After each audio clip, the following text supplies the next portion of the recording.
As far back as I can remember, I wanted to race cars.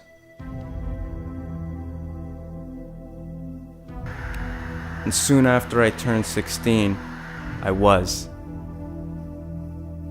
To me, street racing was the greatest thing. I loved the cars, the culture, everything.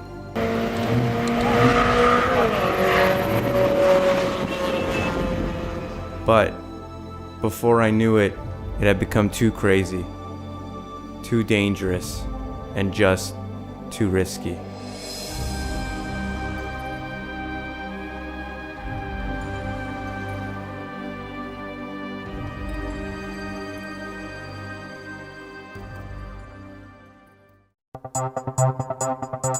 But every time I go on the highway, somebody tries to fuck around, I think to myself, no, I'm not gonna do it. What you do? I shift down a gear and I go. Yeah. Can't help it, man.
The average driver will spend roughly 14,400 hours behind the wheel of an automobile.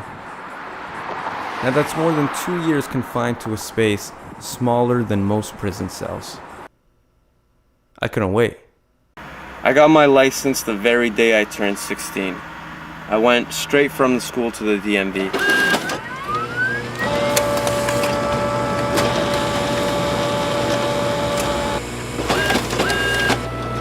Yeah, I was excited at first, but I wasn't too thrilled. All that really changed was, instead of taking the bus everywhere, I could take my parents' car. And that's not what I had in mind, driving Dad's big American, non-handling automatic Jeep. I didn't want transportation, I wanted performance. I had fun with that Jeep.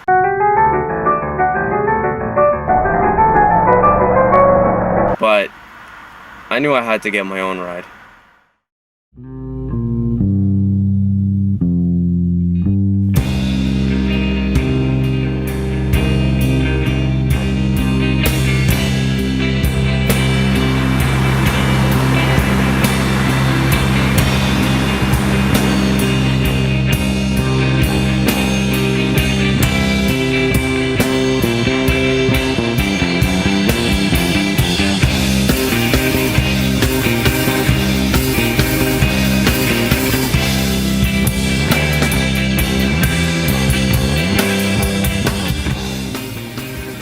Summer of 1997, I bought my first car. A 1990 Acura Integra GS for about $7,000. It was either that or a 92 Honda Civic. Choosing between the Integra and the Civic was kind of like choosing between a Camaro and a Mustang in the 70s. I know it sounds ridiculous to try and compare, two muscle cars that were like icons of their generation with these small Japanese cars that everybody buys for fuel efficiency and reliability.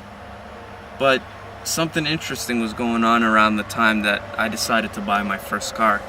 I started to notice a lot of fixed up cars on the road, with the biggest majority probably being Hondas. And this import scene became more and more exciting to me and a couple of my friends who were also into cars at the time. Now Mike was the craziest driver I knew. So picture the cops coming, we're like 7,000, boom, right by him. Driving stick since he was 12 years old and always banging gears. Hey, what the hell are you doing? Move out of my way! It didn't matter if he was going to work or coming home at 4 in the morning. It seemed like Mike was always ready to race. I've seen him go through 3 transmissions in less than 2 years. Yeah, I'm gonna blow my 7th training right now. No, I'm joking. You're gonna blow a tranny? Yeah, I might. I'm into cars that are sitting on the floor, that are maybe 2-3 inches off the floor. The biggest rims you could possibly fit in the wheel wells. Like 18s, 19s, 20s. And the car's gotta go fast. Rob, on the other hand, didn't have his own car at the time. See this big thing right here, Jess? You put it around the back of your neck so you don't get this sprained neck or nothing. I don't know, Momo's not for me, man. Momo's for Volkswagens. Hondas deserve better. Like what? Like nice stuff so you can make the ladies horny. He'd always be driving his parents' Plymouth Acclaim, and he'd always get into arguments with us over Japanese cars versus American cars. Nonetheless, when he did get his own ride, it was an import. You gotta slam this shit. Yeah, man. He like told me when I was buying the car for him, he's like, "You're buying it because you like the way it's lowered, eh?" I started laughing at him. He's like, "Why are you laughing?" I'm like, "This is lowered, man." Like, well, shit, man. My mom's Sunfire is lower than this. Chon was a friend from way back, and he was one of the few people who I'd hang out with who was never really into cars. Basketball was more his thing. Well, what happened when the guy was test driving my car to see how much they'd give for it? It fucking died on him. Oh no! Yeah. That's I'm like, fucking... oh shit, this never happened before. Hey. To be honest, I was never really into cars until I got my second car, my Honda Civic 99 SI, and then before that, like, a car was just a means of transportation for me. But when I got that beautiful red car, I was just like, well, I just fell in love. But I'm not into cars to like where I know everything that's under the engine. I just know my car's the greatest, and that's about it. I think that since I was the first one out of all my friends to get one of these import cars, we all kind of wanted to see together what could be done with them. Mike and Rob helped me with all the first modifications, probably because they shared the same enthusiasm I had. I'm gonna follow Mike to the spot wherever he's gonna go. We can't take too long though, right? Because No. fucking heat's A car should be important to you, to anybody, even like someone who's not even into cars the way we are. It should be important to you, and then you take care of it and stuff. And then when you put your heart and like your mind into something, then it's not just a piece of metal and rubber anymore. It's something that you put your heart and your mind into, just like having a kid. You take care of your baby, you'd feed it, you'd clothe it, you'd wash it. Same thing with your car. I think like the difference between like your average person who just wants to get like from his home to the store, and the person who puts in all their money into the car and gets new engines and whatnot, I think basically it's just like a thing of passion. Like, to someone who looks on the outside will look in and never understand why they're putting in like new engines and exhausts and lowering their cars and doing this and systems. They'll never understand because like it's just what they feel passionate about. That's what they love to do, and then that's what they're gonna do. like I told you, I love doing this shit. I love lowered slammed cars, big rims, nice bumper skirts, and nice paint job. Like, I just love the way that looks. You're probably thinking, so what's gonna happen one day when I get married and have a family? Don't get me wrong, I'll have a normal car and I'll have my car. The normal car will be the car that my wife drives, that goes grocery shopping, goes out to somebody's house. But if you ask me what kind of car do I plan on having when I'm maybe married or when I'm in my 20s or 30s, it probably won't be a Honda, maybe. It'd probably be like a 328 or an M3, because that's one of my dream cars. And something like that, I'd still throw 19s, 20-inch rims, lower it as much as I can, as long as the car rides good, and that'd be my car. That'd be my transportation, a 328 with 20-inch rims driving to work. I'd have no problems with it. And I even think it also comes down to like, okay, let's say you have like your person growing up right now is like 16, right? 17, still kind of vulnerable to the world, and then they see these guys driving these crazy nice cars, right? And then these nice females with them, and they're just like somewhat intrigued by that lifestyle because that's what they see. And then as they get older, then they want to start getting into it, so they start buying the magazines, and then when they get their first car, they start fixing it up, and then it's just like, you know what I mean? Like, it goes kind of from generation to generation, right? That's pretty much what happened to us. We started buying the magazines, checking out car shows, going to street races. before you know it, you got a grinder in your hand ready to chop your car's springs.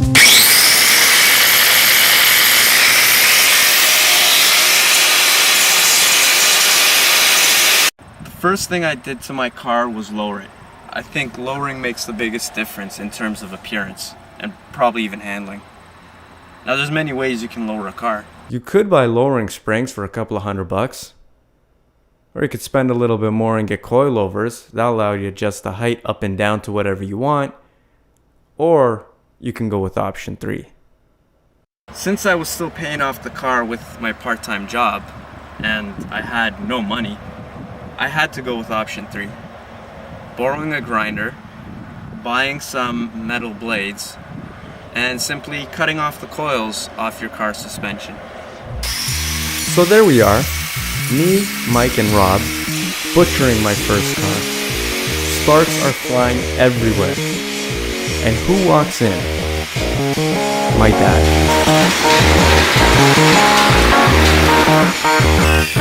And when he asks me what I'm doing, I tell him we're cutting a perfectly good suspension to have a cooler looking car.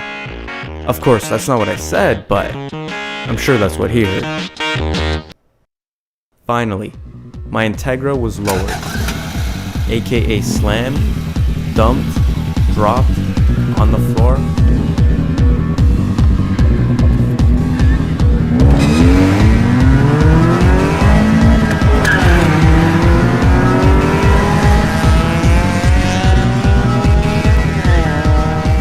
It handled 10 times better. It looked 10 times better.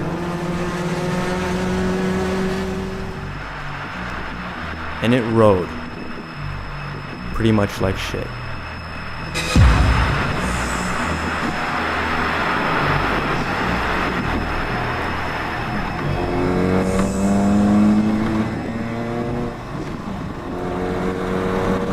Well, we cut more than enough coils.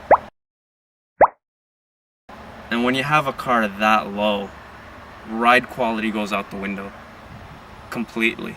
It's loud, it shakes, it bounces, it rattles so much you actually believe that the entire suspension is going to collapse. Ayrıca bok yok öyle.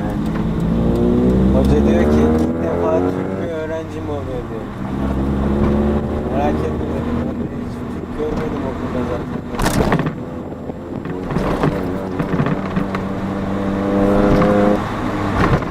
Because when you lower the car, you don't actually have a comfortable car no more. You have a car that rides like shit a lot of times. You can get proper suspension and all that, but it still won't drive like a normal car does. No, because people will actually destroy the comfort of the car, the fuel economy, by changing the motor, by changing their fuel system on their car. Everything that I just mentioned that a person looks for in a car, a normal adult person, a teenager or a person that's into these imports will actually change everything, including the interior, the comfort. They'll most of the time put bucket seats or different seats in their car. Maybe they won't be as comfortable, but they look better. So yes, people do change everything to sometimes the worst just to go fast or look better. I had a little box that I filled with Integra parts that I no longer needed. Anything that was excess weight or restricted airflow went in the box. Slowly, that box began to fill up. Intake hose, moisture box, shift knob, pedals, steering wheel. Others would even go further, taking out the air conditioning, getting rid of power steering. I mean, the same luxuries that people look for when buying a car were thrown out by guys like me, who were in the quest for greater speed and performance. As if we were tuning our cars for the Indy 500. And my dad? He probably thought I was crazy. I mean, to him, I had gone completely nuts with this whole car thing. But it wasn't just me. We're sick people, eh? These toothbrushes? These rims are cleaner than my teeth. I slowly began to realize how big this import culture was becoming. It seemed like 1 out of every 5 Hondas on the road were done up somehow. Either rims or suspension or exhaust. Something had been changed or modified. If you're talking about this whole teenager drag racing quarter mile scene, I think late 80s to early 90s. Oh, I think it was just the beginning of the 90s when these little VTEC dual overhead cam engines came in. And people realized they could make a lot of power, and the aftermarket started putting out exhaust and all that stuff. It's just getting bigger. It's not getting smaller. It's only getting bigger. Like a few years ago, it was only V8s that were around, racing each other. Now the whole four bangers got into the scene with all these turbos and engines from other cars in them. So that's what made it a lot bigger. Real big. Because not only do you have like situations where like people get together and they race, but you have, and like you can even hear sometimes hear people racing down the street. Like I think it's huge, man, because like the majority of youths, I guess nowadays, and they all got cars, they're all souping up their cars. Like everybody's into it. Like everywhere you go, you see souped up cars. Doesn't matter if you're driving from here to the store, man, you'll see a souped up car. Guaranteed, at least you'll see one. Even if you go in 5 minutes, like there's so many people that are into it, and I think it's huge. And then I seriously do think like it's bigger than I'll ever understand, since I'm not into it. But I also think it's bigger than a lot of people understand. You know what I mean?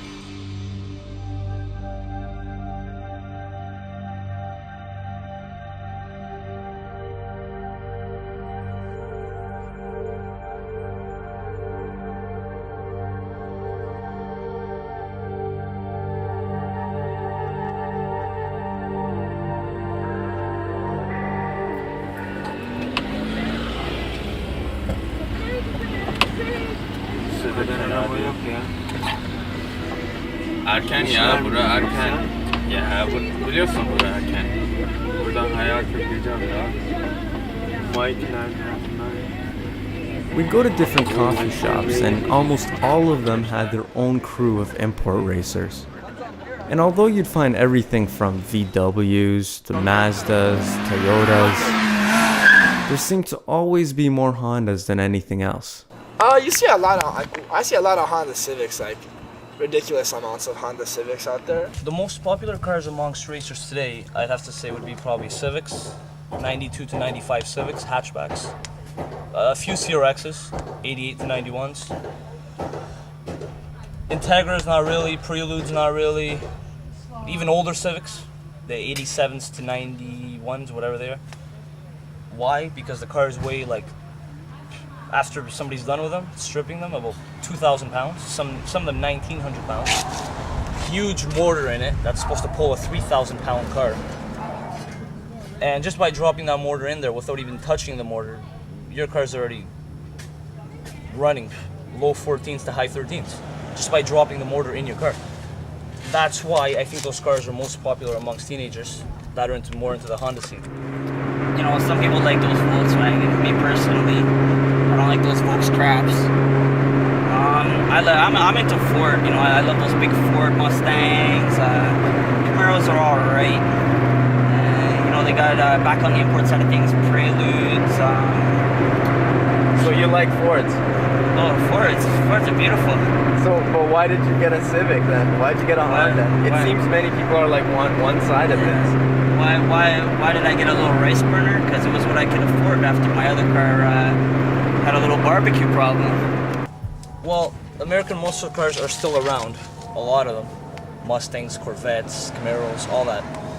It's just that Hondas are, it's more of a younger generation. Kids that just turned 16, 17, 18, 19, 20 that are getting into this. I see more of the V8 guys being older in their 30s because when they were around our age, they were more into the V8 scene. But there's even guys that are in their 30s with four bangers, with Civics, with turbocharged motors in them. It's just that these cars are more compact looking than, like, people are just into Hondas and little four bangers, not only because of the motor, because the way they, like, personally I don't like V8s. There's lots of reasons why I don't like a V8. I like to see over my hood when I'm driving. I like to see the road. Every V8 I sit into, all you see is the hood. I'm not into that. I'm not into those big boats. If I want a boat, I'll go buy a boat, but on Lake Ontario. One, I think it's because like they're well done, and I think they look really nice. I think looks means like a big thing. Like it's gotta look good, man. You know what I mean? It's all about the chicken heads ain't gonna come to no ugly looking cars. You know what I mean? It's gotta look good, man. Speed and style. I think more of the people on, like that I know are into the style, not as much in the speed. But I'm more into the speed. Like my car look like garbage as long as it goes. Like we've had 4 cylinders and all that, even in the 80s, but they're like those Toyota Corollas, all those cars, and it was nothing like it is now. Like the Hondas, I think, just blew everything up. I guess it's kind of a ironic thing because people buy these cars for the fuel economy and the insurance, and because they're small and comfortable. But once you start getting on the high end of performance and stuff, it's just as expensive as driving one of those big 8-liter cars. Yes, these are the exact same cars that people do buy for their family. To go out shopping, to go out to a picnic, to go to their family's house, to go to work. These are the same cars. Like I said, there's so many products out there in the market to do to these cars that you can turn these cars into a whole different car once you're done with it. Thousands of dollars later, of course. By the time the next summer rolled around, my Integra had been transformed. Almost every single paycheck went into that car.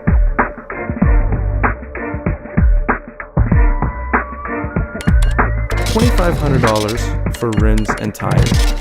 Then $200 to countercoat the rims white. $600 for exhaust. $400 racing computer.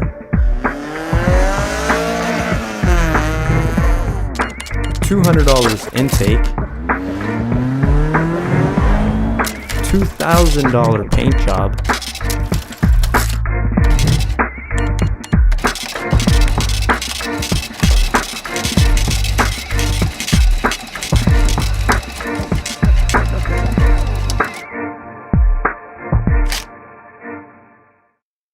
I was really happy with the progress of this small compact car, but I never expected to get the type of reaction that occurred.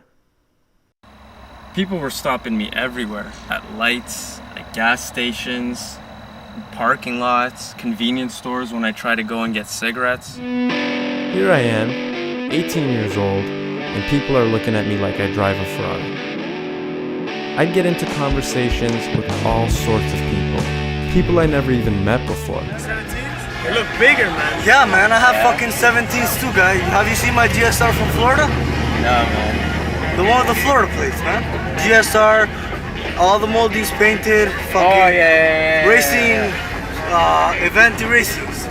And they're 17s? 17s.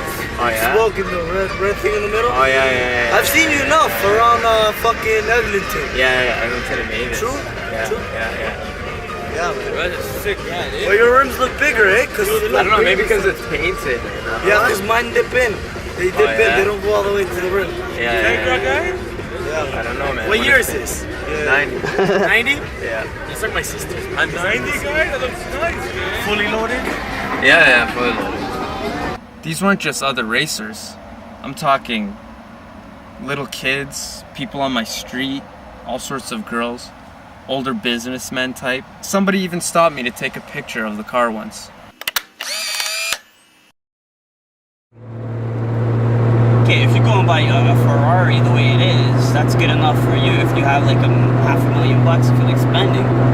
But for younger, more average financial situation people, these little Hondas, you can get a little bang for your buck, man. You get exhaust and all that stuff, and it's like just having a little Ferrari, except it's your little Ferrari that you made.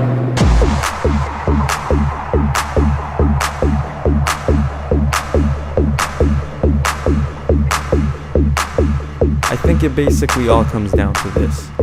We all want Ferraris. Dream homes, dream careers, whatever it may be. The sad truth is, very few of us will ever attain these things.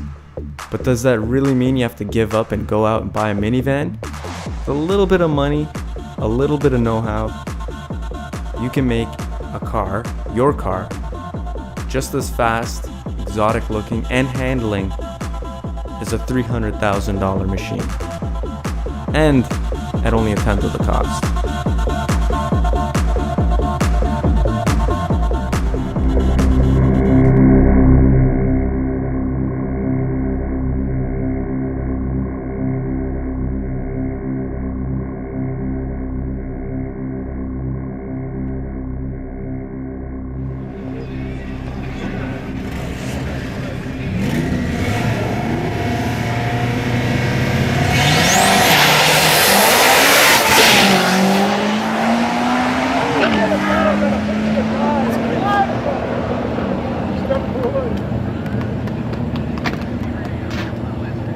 11:55, eh?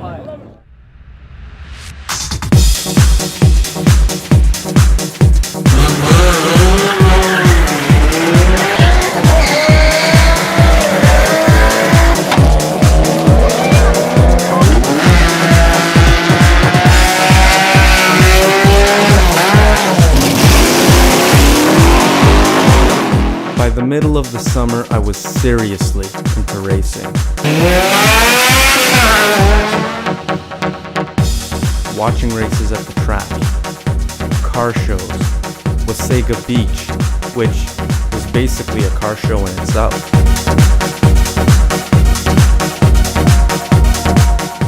It was a glorious time, and fast cars were everywhere.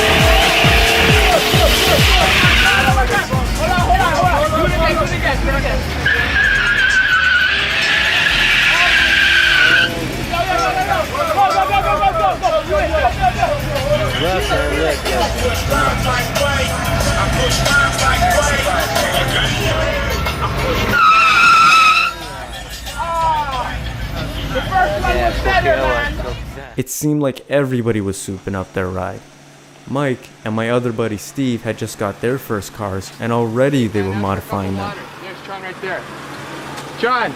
Hey, I'm going lower, at least for now. Yeah. It rides like this, not even lower. Mike, who had always wanted a Civic, ended up buying the exact same Integra as mine. Same model, same year, same color. Yeah, guess how much coils I cut out of the back to get the slope? 2. Holy Guess how much I cut in the front? 4.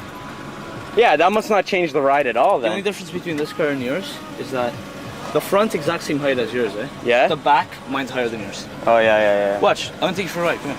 Hold on, let me take you for a ride.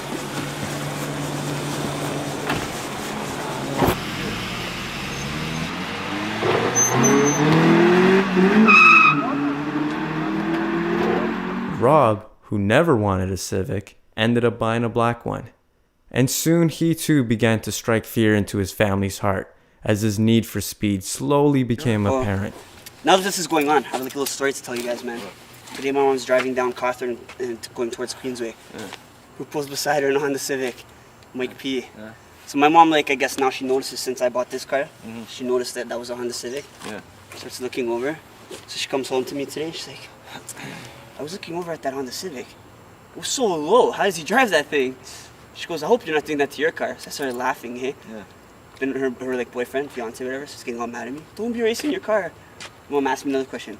Yeah, I seen these big circle things inside the car. One over here beside the driver's wheel, another little small one. A little thing sticking out like a laser. And on the hood, another little gauge. I'm like, yeah, the gauge is for racing. My mom's boyfriend, oh my god. Better not be fucking racing this car, man. Don't be racing this car. I'm like, hey. Take him to I Millie's. told him, I'm like, Doug, don't worry, man. Not for like a year, I won't be racing it. What am I doing tonight? Take him to Millie's one weekend. After writing off his 88 Prelude, Steve ended up driving a 91. Now, Steve was a really smart kid. I mean, he could tell you the whole history of Honda. How it started with one guy building motorcycles out of his garage, building things for the military. The whole introduction of the Civic during the Cuban Missile Crisis. See, Steve knew a lot about engines and mechanics. At least more than any of us did. See before, I fucking was gone. See you tomorrow. Did you advance the timing of that? Yeah? It's 36 or 35 total. Out like at 35, 4 grand. It's hesitating like it wants to go, but it's not. It hits 5 grand, goes what for half an RPM, then I gotta shift. Fuck. We were living and breathing cars.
During the day, we chill at each other's house, talk about making cars faster or nicer, How much was this picture? or check out performance shops and look for things that make your car faster or nicer.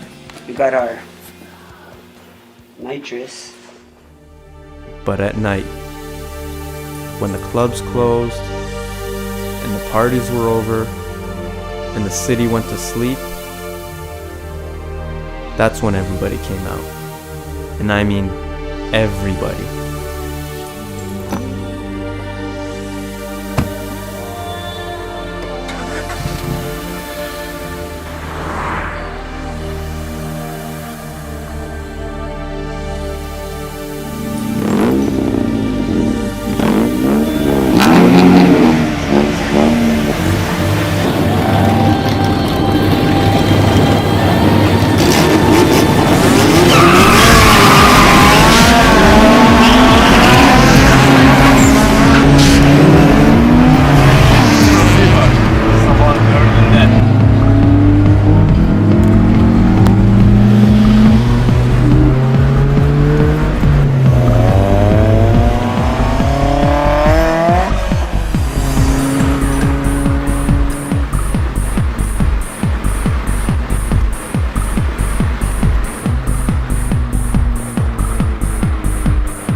One deserted area or quiet roadway would be instantly rammed with cars and people.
Every weekend you can go and watch races. You just got to go to the certain parking lots, right? And people will just leave from there, go to a track in the middle of nowhere, and they will race all night, talk shit to each other about their cars. It's like a big soap opera, these parking lots.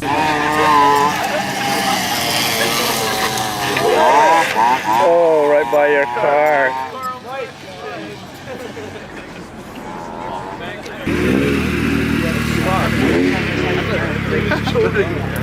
The turbo is stock. There's nothing done to the turbo. I know, it's like, the turbo is stock. The headers, there's nothing done to the headers. It's a stock header. That's the NOS kit is stock. What about those fucking cars? The Honda Civic GSR. Oh, it's stock. Yeah, it's a stock GSR. There's nothing done to it. Only heads and cams and shit like that. It's nothing done to it. No paint or anything on the valve. And then the parking lot would just be packed with, it's like, a lot of people would be bringing up in their parents' cars just to see what was going on, right? But man, you'd see the craziest cars, man. You'd see like exotic cars sometimes, and then everyone would just be like chilling outside their cars or whatever. There'd be girlies everywhere, right? That was also the other reason for going, because there'd be girlies all getting excited about the cars. And then, like, for example, right? Let's say like Buddy sees like someone who'd want to race, like he'd just like kind of walk up to him and then be like, "Yo, I want to race you." Where's your car? I want to race you. We're talking about a lighter car tying a heavier car. Tying a heavier car. How much? Put $50. That car's not heavier than mine. I know it's biting. Put the money down, man. What do you put the money down? What are you talking about? Your car's here, my car's here. Put the money down. You said this. Let's do it. Come on. I'll reach 85 when I get a car. No, man, let's go right on. If Buddy would like to do, like, yeah, let's do it, and then they decide like, an amount of money or whatever, right? And then then I remember there'd be like maybe 3 or 4 different like actual like strips where they'd race, and then they'd be like, okay, this strip, right? And then boom, they'd be gone, everybody else would follow, and then everybody's gone, that parking lot would be empty, no cars. So if you'd be walking by, like, oh, this place is dry, right? Then the race would go on, and then boom, everybody would come back, and then packed again, man, crazy people. The cool thing was that it didn't really matter if you were a guy or a girl, black, white, and unlike other groups of young people, I didn't see any violence, alcohol, or even drug use. No, not really drug use or drinking. I mean, you have to keep your head straight to do these things, right? So why would you want to drink or get drunk and stuff like that? Yeah, it would just be stupid. Drinking? Not really, because like, you know, everyone's all into their cars, and then you don't want to be all drunk, right? Well, me and my buddies would be drunk, but we're kind of a different case, right? But yeah, there'd be people smoking their weed, but from what I remember, there wouldn't be like a lot of fights or whatever. From what I actually this one time in that Texas pit, there was a fight, man. I can't remember exactly what happened, but that was a pretty big fight. But other than that situation, there wouldn't really be the ruckus. Everyone was just more there to have a good time. All it was a bunch of people hanging out with everybody who shared the same passion for cars and racing.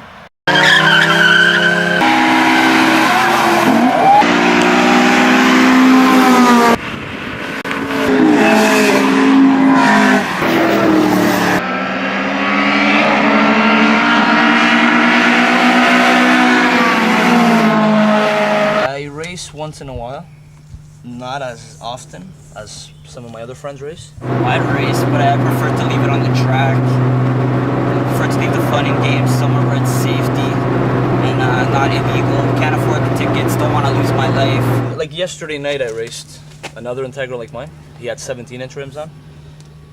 If the other cars got rims on, I'll probably race him. But if I got my big rims on and he's got no rims on, I won't race. There's no way. No way.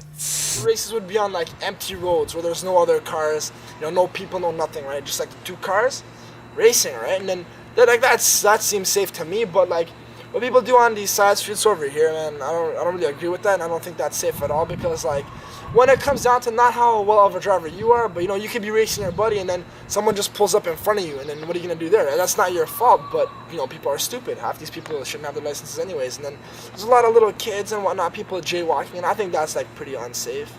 Yeah, good. See ya. Holy fuck! Holy fuck. That guy's pissed. Yeah, it's like, fuck. That Lexus is 13s, man. I'm telling you, high 13s. No, but even if that Lexus is running 14.1, they'll still smoke. Yeah. But that was a lot. You know, it's like gambling. Something might happen, something might not happen. Hey, don't get me wrong, I'm not saying I was gonna race and my tire was gonna fall off. I think they have like a somewhat of an ignorant view on it, where okay, maybe I'll die, but nah, it won't happen to me, you know what I mean? Because I guess everyone kind of just pictures themselves getting old with a family, and that's just not reality, you know what I mean? So I think they take it into consideration, but they don't like really realize like what can happen to them, and that they're not gonna live forever, and that they can die doing what they're doing, right? Everything's dangerous. Waking up and walking out your door is dangerous. You don't know, man. There could be a dead bird falling from the sky and it's being clamoring in your temple and you're dead. You know, and anything's dangerous. It's just when you race your car, you're putting your life into danger by your own choice. So I can't say it's any dangerous than walking outside, but some people look at it that way. I also feel that we live in an age where like kind of safety, like people don't really have like regard for their personal safety, because like you have people doing drugs, you got people drinking and driving, you got people having sex without condoms. Like safety is not a thing of like our generation, I don't think, and that's why like it just carries on the same with cars. Like, you know, yeah, it matters, but people see themselves as somewhat immortal, and then yeah, sure, it'll happen to someone you know, but it'll never happen to you, and then that's why I just think they don't care. Both tires, they're not speed rated, and one's got a nailing on the front one. It's got speed rated. My ball joints are gone. I need a tire rod. That's another reason why I don't race. Last night, I can't even believe I raced, but I did race in the middle of the road. And I know the way my car handles and all that. But if your question is, yes, I shouldn't have raced. If my tire rod the way they are, I shouldn't have raced. But I took a risk, like anything in life, and I raced. Just like any other culture, this one seemed to have its own language. consisting of a string of letters followed by a series of random numbers. GSRs and Civics and Type R's, man. The DX is going to be the transmission for the GSR. That's the CX motor. That's the motor LSR. DX, Summer, GSR. Tom's car runs 12. Run a 15.7. Still gonna run 13. When they start talking about cars, man, I'm just like, yo, man, it's not even in English to me, man. It could be in Japanese and I won't know the difference. So they're really into cars, and then they like to go watch that, so I just hear from them about what's going on, really. Some of these poor kids don't even know what the hell the muffler is, man. The rest of them don't even know how to put gas in, but their mommies and daddies can pay for it. I don't know if they gotta fit in with everybody else. I don't know if they like the way the car looks, but they just pay to get stuff done to their car, and that can be expensive, paying for everything to get done on your car. But I think most people, it's a hobby. For me, it's a hobby. I think this whole situation that's going on right now with these imported cars and speeding is definitely a culture. I think it's a culture, just like hip-hop, just like big domestic vehicles, man. The whole situation is building momentum, man. I definitely think it's a part of our culture. Like, maybe, man, like 100 years from now, when people look back on what the people did in the past, man, our generation is gonna be like, man, sex, drugs, and cars, man. That's what, and music, hip-hop. That's what it is, and that's what we're all living in, you know what I mean? Nobody wants to race? Just like advertising? I remember the biggest hype, right, of what everybody was talking about when I was little was Mike P's car or whatever, some white Civic, and then that was supposedly like the ish right there. Everyone loved it off, man. You know what I mean? Everyone was always talking Mike P's car, and then look what he did to this. And then I had a little buddy, right, Rob or whatever, and then I was in his car, right, or whatever he was saying. I don't even remember, right? But I remember though Mike P's car was like the thing, and that's what everyone was like. Everyone was loving it. You know what I mean? No. I think that car has a pot of gold in it or something. Look, I know. Everyone knew what he did to his car, man. Where he was getting it done, man. They knew before he knew what he was doing to their car. It's just funny how you start building a car and the next thing you know, you're some sort of celebrity.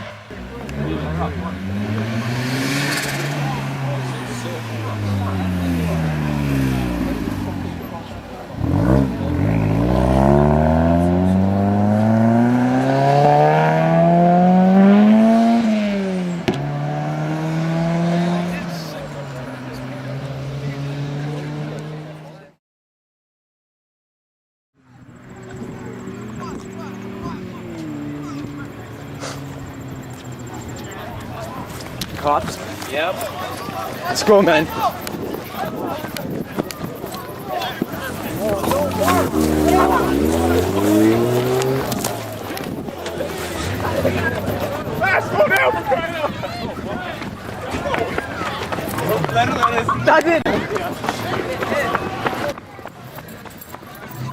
It only takes one mention of the cops, and that entire place will be packed up and out of there in what seems like mere minutes. I mean, they just vanish, and it was like no one was even there. All that remains are a few skid marks. We were actually going down the track and we saw these headlights coming up. But it looked nothing like a cop because we didn't see the orange in the middle. So we flew by this cop in third gear at about 7,000 RPM, which is about 130, 140. And then I turned to my first left, and the other guy kept on going straight. The cop went after him, thank God. And I turned and I kept on going. The lot sucks, actually. They're very expensive on tickets. They harass you all the time just because you got one of these little cars or a Mustang or whatever. You know, I wish they just leave us alone, man. You know? Because I know they got helicopters here trying to find where these people are racing and whatnot. Like, they definitely are not satisfied with what's going on, and they definitely want to cut it down. I mean, I can see if we started dying at like a rate of fucking one kid every weekend or 2 kids a weekend, then they by all means come in and stop the racing. But I mean, there hasn't even been any kids died from organized street racing, not just street racing. Same as like the flow of drugs, and it doesn't matter how much they cut down, you'll never stop it. Same as racing, like I guess they've done something, but they'll never totally stop it because, man, wherever you got a young dude in a car, you're gonna have a race. You know what I mean?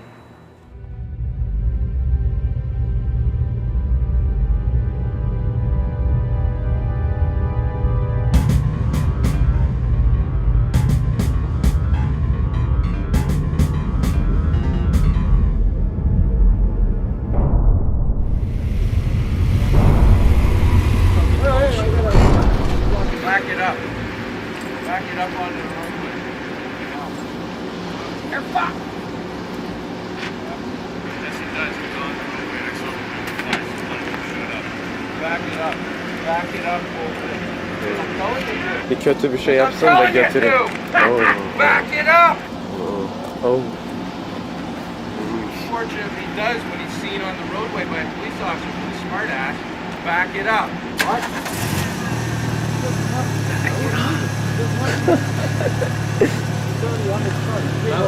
Thanks, man. Fucking police. Now you're fucked. You don't have to move it. What? Now you're fucked. Hey, buddy, why don't you lift for a sec? Spoiler, right. Disappear into the crowd. Import racers are known for making great contributions to their governments. I've personally had several paychecks go toward traffic tickets. When you drive cars like these, you know you're gonna attract a lot of unwanted attention. I'm cautious because like I'm going to school in Humber in September, right? And I already have like a couple of points against me, and then if I lose my license, man, and I gotta take a 2-hour bus to get to school, man, I'm gonna end up not doing too good. So I'm really cautious with when I drive, man. I don't really speed a lot or whatnot, because I just want to keep my license and go to school, get educated, you know what I mean? Building a track's not gonna get the racing off the streets. There's no way. It's expensive. We're heading to the track right now. It's probably like $40 just to run the car. You know, on top of that, another 20 or $30 for gas on the way there. Got your food. I mean, come on. They're too far away.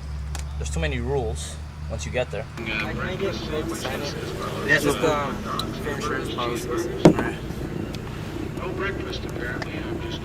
And there's too much bullshit lineups. There's also like, you know, something different about doing it on the street, you know what I mean? It just like adds a bit of flair to it and gets the adrenaline going just a little bit more, just because you know you're breaking the law, and that just makes it a little bit more exciting, I think. It's just the adrenaline rush you get once you're there, and the cop might show up, and there's thousands of people sometimes there down the track. It's a whole different feeling than racing at a track. But I think the people that are really serious about it do it legally, you know what I mean?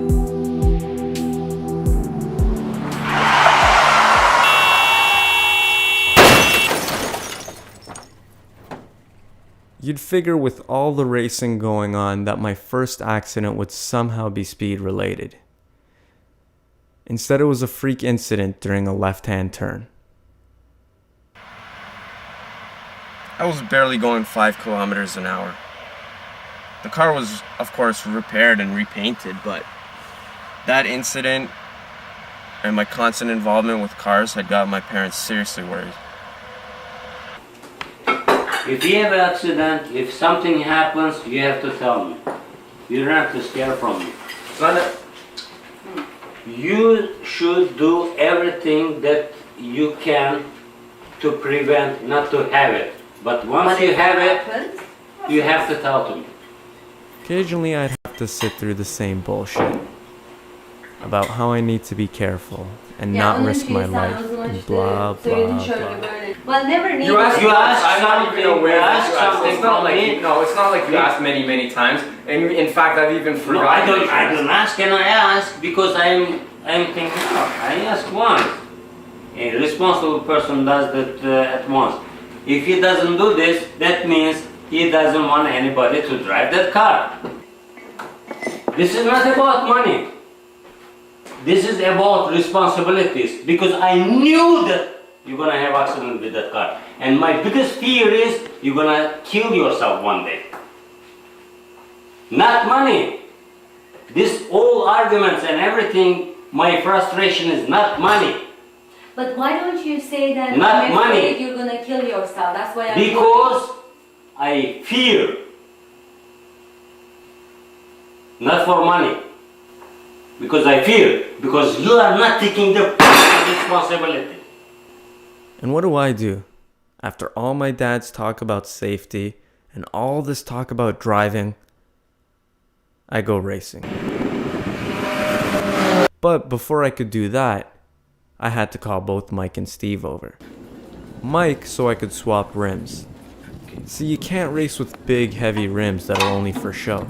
Yeah, but why do you think everybody takes off the rims in the front? Yeah, It's not but just I one didn't think person. that much, man. It does, man. I'm telling you. Maybe it's just I think it's just those rims. Even They my look weight like car. big, heavy rims. 1 second is huge difference, man. Huge, That's like man. fucking almost 10 cars. Yeah. But it's not just the weight, it's the ratio, it's everything. Yeah, but I heard the ratio Everything. makes like almost no difference. And I had to call Steve over, well, because we just didn't have enough jacks.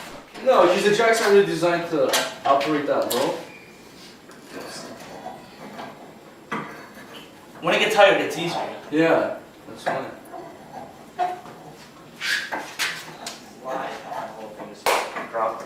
Fuck, Steve, drive me home, man. I'm getting my fucking jack. Give me the phone. This is fucking bullshit. It's giving me a headache, man. Which should take only a few minutes and one jack on any normal car. Took us over an hour, and an actual system of 3 jacks. The cars were just too damn low. Jack it down, jack this one up to support your car and use your jack on here. See, what if you use 2 jacks on both hooks on the front? What do you want to do? Yeah, that's okay, that's better. Okay, watch. Assemble that jack on that little toe hook in the front here. Holy, how many jacks are there? There's many jacks. Toe hooks. Wait. As many jacks as you want. This is Jacksonville. I know. Where's the Henrys? Jacksonville. Okay, let's move the cars. How low On's back is, man. Look how low that is. My car's not You even... can't drive it like that, right? No, it's too far. Because with the rim it makes it higher, right? Yeah. Yeah, but you know how his wheels almost touch the rim and mine have more gap? That's such a bullshit. Look at my rim. He's a pure butcher, right? Go a little faster now. Okay. Slow down. You wanna go lower or no? Yeah, man, go. Oh, don't fucking tell me to do this shit. Holy fuck. Yep. I gotta raise this one a bit. No, tighten it. I know what to do, Steve. I'll just raise this one. Yeah, that's alright. Come on, what's happening? No, man, this is not working. Jack going up with it. Is the jack released all the way down? The jack's bounced. Yeah, man, look. Oh my Steve, hey, I gotta get the momentum with you like this.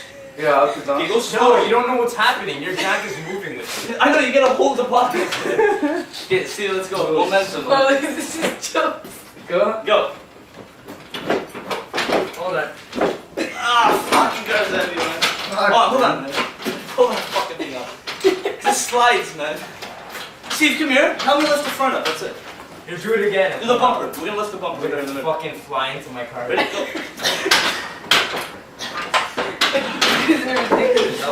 Fuck. See, but if I raise that one more. E, look. That's from lowering cars. Yeah, I know. You know. Mine's already leaking. You know how the axle's supposed to sit like this? Yeah. Or Mine's like this. But how do we get rid of that? You can't. No? Because the car's lowered. But that's why mine leaks grease, eh? That's hard on those shafts, eh? That shit. Yeah, but Yeah, how do they that's all do it- that? With the drop forks? What's that? Lower it to the extreme with like coilovers. Coilovers will make them bend, right? Oh yeah, they bend. It'll bend. Like, With coilovers. oh yeah. So how do you get rid of Doesn't that? matter. You can't do it. Oh, fuck. It doesn't matter. Like. I can't leave this jack's not getting on, man. That's fucking crazy. Come on, 6 seconds, man. What? It's a handle. Yeah. How'd that hook go? Some of it too. Yeah. Now tighten out it. Watch, it's gonna crush them. Watch out. On an angle, man. Hey, easy on. Slow down. Slow down.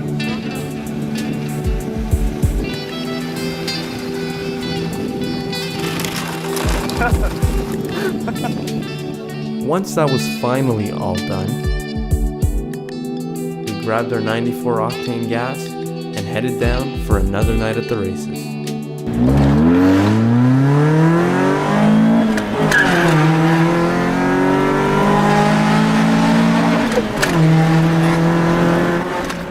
That was a pretty good night. I beat another black Integra and made a couple of bucks. Nice. On fucking did it up. Sure, I felt guilty after my dad just lectured me for about an hour. But what could I do? Later that night, we found out just how fast the Integra was running. Fucking go, man. I want all your bolt-ons. Yeah. Fuck.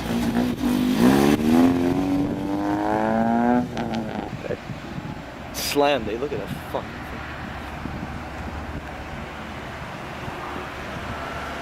See, in this game, all that matters is the quarter mile.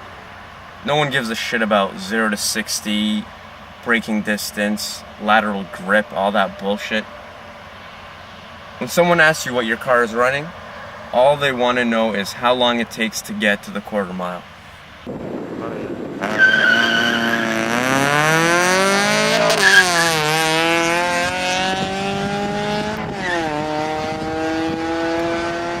That thing fucking boots, man. After consistent low 15-second runs, Mike hit a 14.9 and my car had finally broken into the 14s.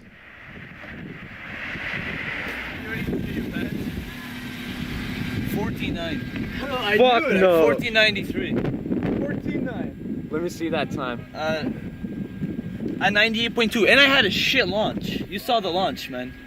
Because I'm not used to the power of the car. I'll be the first to admit, high 14s are not that impressive in the import world. But for only having basic bolt-on performance, I was surprised at how fast this car had become. And the only thing I could think of was, how can I go faster?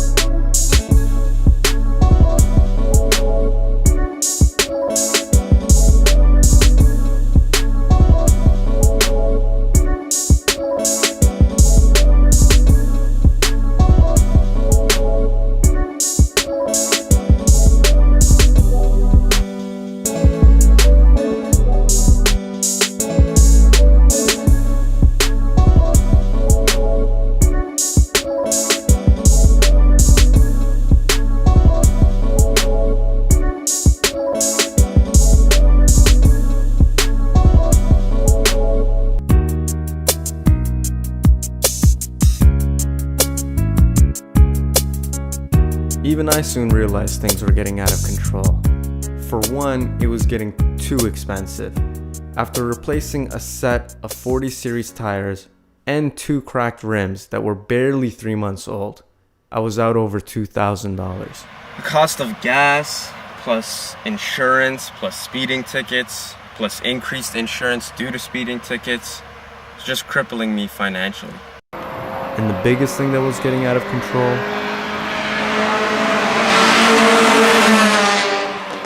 was myself. Racing was becoming more and more of an everyday thing. Low 15. Low 15. Pretty good, though. What was 15.6. 15.6? Yeah. Beat Nelson. What was Nelson running? 15.6. Yeah, but you know what? You gotta do 2 more runs, though. Yeah. You can't do it. Can't believe he came back, man. I know. Look at your miles an hour. But you know what? You'll do a better time than that. You know what? And it wasn't necessarily organized street racing, but the other kind. True street races where you might pull alongside somebody in the middle of the afternoon and just start ripping it up. Or even worse, finding somebody who wants to play while you're on the expressway during busy daylight hours.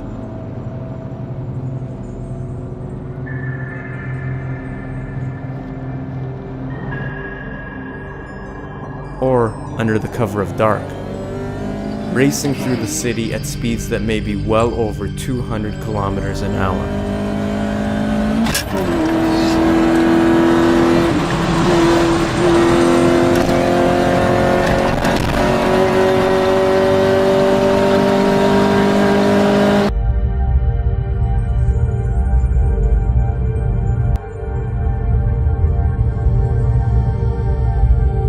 I mean, these are situations where you are absolutely gambling with your life.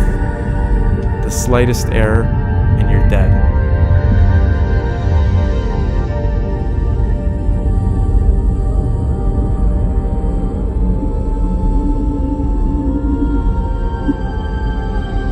And that's exactly what happened. On Monday, January 17th, 2000, at approximately 10:45 p.m., our friend Jacob Mizinski was pronounced dead on arrival. Jacob was a good friend who we all knew. He and the driver of another Honda Civic were racing along a busy Derry Road West for about 2 kilometers, heading towards Mississauga Road. As both vehicles entered the intersection, police say Jacob lost control of the car, left the road, and slammed into a concrete standard at 140 kilometers an hour, causing the standard to collapse and land on the car. He was only 21. I had heard of other deaths related to street racing, but I never knew any of them as well as I knew Jacob. Like, obviously it hurts me, right? And it hurt the people close to him, but like, he used to love racing, and that was his whole thing, and he used to love his car. And I know in my heart, like, if you would have asked him, like, before he passed away, like, okay, you know, you could pick your fate. How do you want to go out? I know he would have wanted to go out, like, just the way he did, because he used to love it, right? Even before he got his Civic, he used to have a van, and he used to race people in his van. He used to come by my house, yo, John, I was racing this guy. Like, he loved it, right? And then, like, a wise man once said, there's nothing tragic about dying doing what you love, right? But, like, on an overall view, I think, like, if you're gonna race, right, you gotta realize things can go wrong, you know what I mean? Like, nobody's, like, immortal, right? And then if you're willing to take that risk, then, you know, then that's your thing, right? But if you're not willing to take that risk, then you shouldn't be out there to begin with. Oh yeah, every time you race, every time you go fast in your car, you should be scared, you should feel fear. Your brain should be going 100 miles a minute, your heart should be pounding, your adrenaline should be running through you. Because if it's not, if you don't feel fear, there's something wrong with you. And that's what's gonna get you killed, when you're not scared. Any good racer will tell you that. Last summer, 2 people died. I know. And drag racing in Masada. Yeah, I read that. This year, January, Jacob already. Yeah, I know. It's only January, man. It's winter time. Steve was saying, he's like, yeah, the races for the summer are already over before they even started. No, because of this, it's happening. Yeah. No, but I told Steve, like, there's no thing that people go through. A few months from now, everybody's on the gas pedal. Telling you that's the way it works. Nobody learns a lesson. Yeah. You will not learn a lesson until you die. I'm telling you. At the funeral, Jacob's father had arranged for a trailer to lead everyone to the burial. On top of the trailer was the same make and model of the car Jacob was killed in. I remember thinking at the time that this could have happened to any of us. I could easily have been at any of my friends' funerals. Or perhaps they could have been at mine. And that was it. For me, things started to change after that. But I knew for some of my friends, they would never stop. I don't think they ever will. Never. But I'm too old, and my body won't do it anymore. Well, okay, I have done 230 after that, just on a highway that I know for sure that it's straight. I was going about 228, 230, and I hit a bump. You know when you hit a bridge and you hit that little bump? And my car flew a little bit out of control, and it's not really fun to lose control at going 230. Like, you will die if you lose control of the car. And that was one experience I had that I'll never forget. My life bears almost no similarity to those years that I was obsessed with racing.